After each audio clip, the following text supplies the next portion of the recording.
teachers,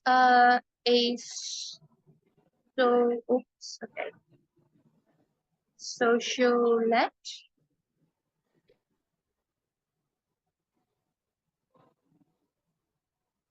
Now, a sociolette is a dialect of a particular social group. So,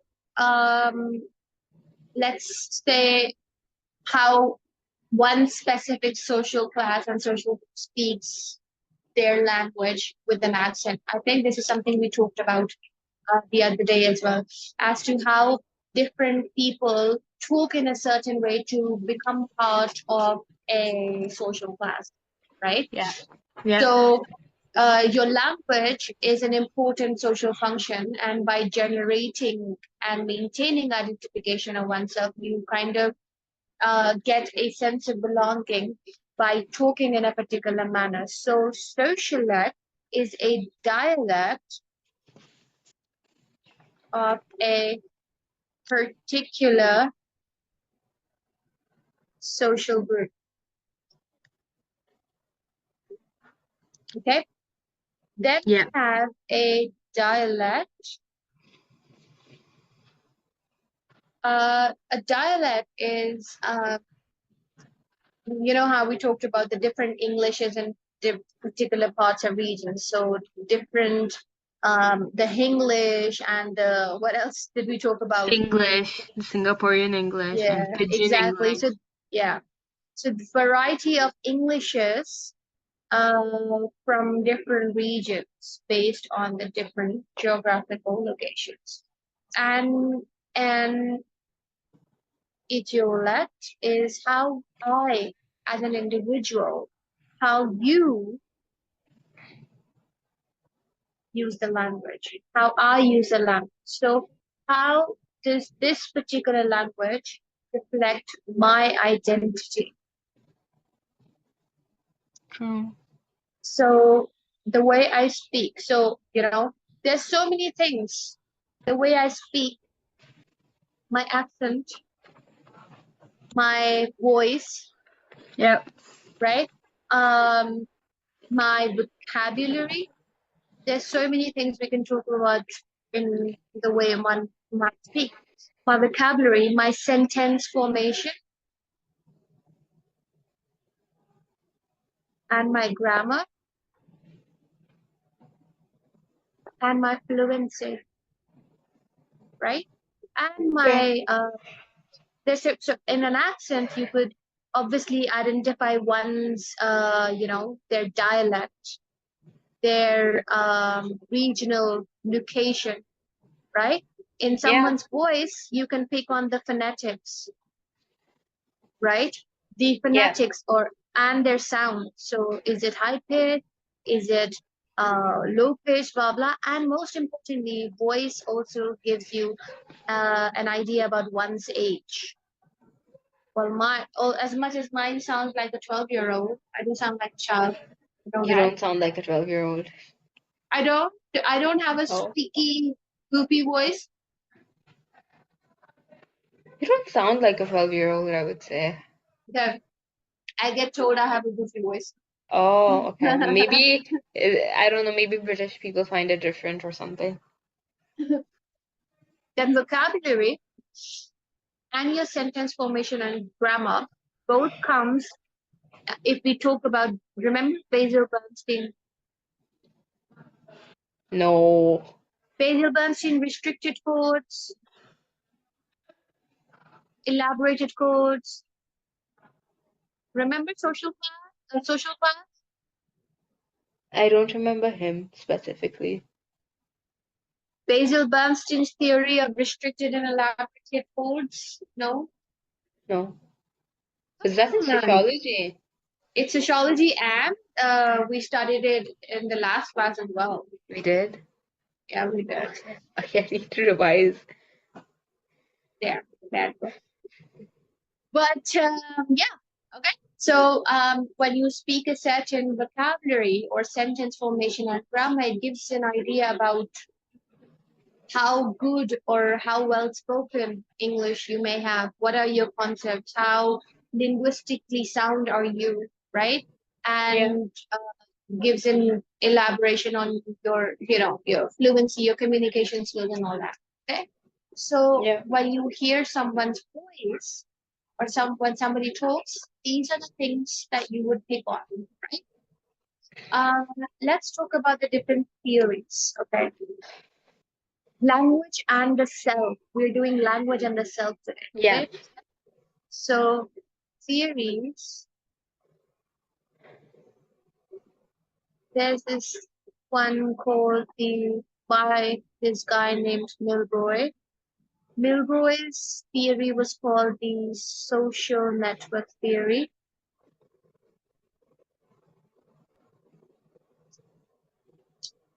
So Milroy's theory is a social-linguistic theory that suggests that language is actually used to create an influence on the social networks with people around you. So Yeah, people, actually. yeah, it's true. Do you Yeah. agree with it? Yeah. I've seen it. Yeah. Uh-huh. So people are actually kind of close-knit, connected to each other, right? Yeah. Such as your community, an excellent example of this. Small communities, um, families, um, they are likely to use, so you guys have your own language, which is your social network. What's your small community is your social network, and your language is the influence that's there, right? That's literally what he's saying. So according to the theory, people who are part of the small social groups, the small communities, or certain communities, families, they're more likely to use local and non-standard dialects. Why? Because when it comes to English, spoken English as well, um, they're going to have a dialect of their own, right? Because they are part of a certain group, Yeah. a social, a certain group within the group. So you guys are like ethnic minority, right? You guys are Indian, Yeah. In right? India, yeah, ethnic Yeah. minority. Oh my God, just give me a Yeah. second. My mom gave me 4 missed calls. Something Okay. must Okay. be Yeah. wrong. Yeah. Yeah. Yeah. Sure. Sorry. Sure. No I worries. don't know why she's calling me. It's okay. It's okay. No.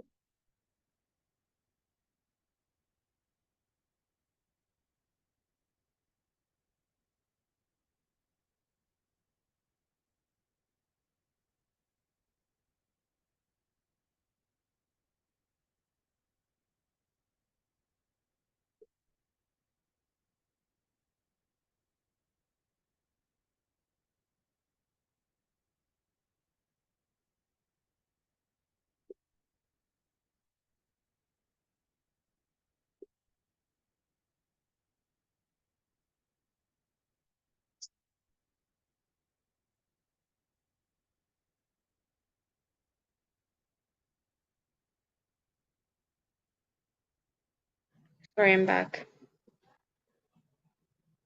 It's all good. Yeah, she was talking about my grandma Okay. who has a bleeding heart, apparently. Okay. All right. Hope she feels better. Okay, so Milroy social network theory again is talking about how people who are part of smaller, closer social networks, they tend to use a non-standard dialect. Okay, they have their own local dialect.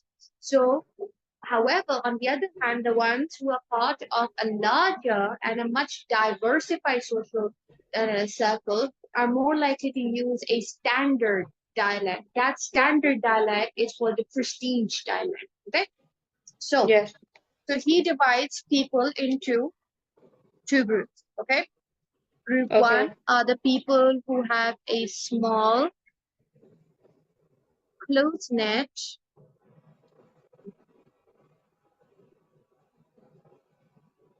community. They will speak in their own dialect. Yeah, which also It's has the many different kinds of yeah, dialects. Yeah. non-standard dialect. So they'll have their own way of speaking. Meanwhile, the ones those people who are part of larger and a much more diverse social network, they are likely to have a standard, aka prestige dialect.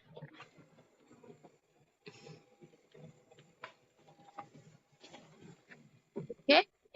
Yeah. Milroy argues that the social networks, they're important because why they are the ones that create your culture, norms, values within the society. And those norms and values create language, right? So Mm-hmm. he talks about the importance. So he says, the social networks connecting with each other, connectivity, communication is important because they create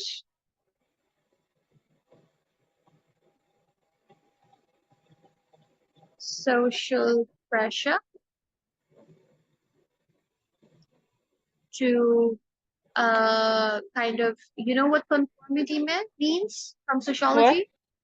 Conformity, Yes, I know what that means. conformity to norms and values of the society. Makes it so much easier for me since you're a sociology student. Yeah, GCSE sociology. I got an A, so I'm glad. And also makes me question why you didn't choose sociology. That my will teacher always be was our debate. terrible. She made me hate sociology. Go on. Wish you had me. So, social networking is important, as said by Mulroy, because they create a social pressure, imposes pressure on everybody to kind of conform to the norms and values of language, encourages of language use rather. Okay, so if you're part of a white society where everybody encourages, says that if you are part of a high social class, you're going to speak in English. So that will kind of impose you and force you to talk in English, right? Because it's there, the social pressure is there. Let's say you're part of a social circle, you would want like that. Don't Why? Because you even want to ask. conform, you want to feel part of it. I know, because this is a very relatable Yeah, point. Yeah, but I know. social circles, I hate being part of them. I hate it. I hate those. I don't like those people. Yeah, exactly. So he talked about this. So the social networks, they provide the opportunity for language, because you get a chance to learn and practice your language because of the social circle. Because obviously, when you go into your particular social group, you will talk in your particular language, and that is going to reinforce your dialect. They're gonna make sure that you don't forget your social grounds. So you must know. So that, he said, creates a strong tie, which is actually his strong tie theory. Okay? Do you get the connection? Yeah, I So get it. how social network develops, and then he's talking about further the strong tie theory. The strong tie theory uh, is a concept that Milroy said that the social network theory has a major influence on the strength of the social tie of individuals, because it's the language and the connectivity that reinforces the norms, values of the language used. And because you're connecting and communicating with each other, it creates a strong tie amongst people. So that is the second part of his theory, where he talks about the strong tie theory. Okay. So Yeah. Milroy has one theory called social network, then another theory called strong tie theory, and then we'll talk further. So the strong tie theory is all about how language, the use of the language has an influence on the strength of the social tie. So we have an influence. So the use of language has an influence on the tie, the strength of the relationship of individuals, and that is what uh, creates that strong connection between people and keeps them close together. Yeah. So people have strong ties, close friends, families, blah blah. We talked about the dialect and everything. Yeah, I think, Now, yeah. the fact Mhm. that, the language we speak is not spoken by anyone else in like the Mhm. South Asian continent. So when Mhm. and we can recognize our community anywhere because like of the language we speak. So like whenever I go out, I hear someone speak this language, oh, I'm like, oh, I know who they are now, which is weird. But we are really small, that's why. Yeah. Exactly. So ethnic minority, right? So it's like a Yeah. particular group. So I'll give an example. So two siblings who grew up together may have similar non-standard dialects because they spend a lot of time together and they have a strong influence on each other's language. You talk like each other, right? Yes, Clear? yeah, we talk like each other, definitely. Exactly. Yeah. Um. Now, there's a strong tie theory. Then there is a weak tie theory. So here comes your sibling example. Now, with the weak tie theory comes your other prestige dialect example, where language use is influenced by strength of social ties between individuals, but in this case, the ties are weak. Why? Because your acquaintances, your colleagues, they are not such strong ties. They spend some time with you, but they haven't been there since the beginning with you, right? So, Yeah. and when you spend some particular hours with them, that's why, of course, so this part of the theory focuses on the weak ties. So this does have so you individuals do adopt some aspects of the dialects, the standard prestige dialect,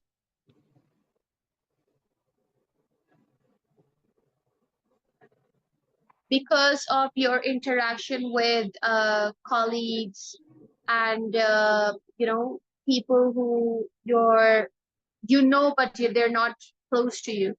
Yeah. Uh, they have they have an influence. So your weak social ties are they're connected with these people. So, for example, in this case, if someone starts a new job and has colleagues who use a standard dialect, they may start to adopt that dialect in order to fit in that social workplace, right? They might just do that, or they because they're spending so much time with them, they might just adapt. So sometimes they adapt in order to fit in the workplace or the social group or so and so, right? Yeah. So there's that. Now these both examples are really detailed, elaborated, and explained in the notes, so you can go over that. Okay. There are a few more examples. I think you'll find them really interesting as well. They're related to they're really nice examples. So page 3 and page 4 has a few examples that you can use and go over. And Okay. then in the next class, we'll do the next series. Okay. Yeah. Okay. Next class Thursday. All righty. Okay. Uh, I'm sending the notes. Okay. And am, I have discussed with you the timings from 1st of October, right? Yes. Can you just send me them once again? Like send the timings. Yes. Mhm.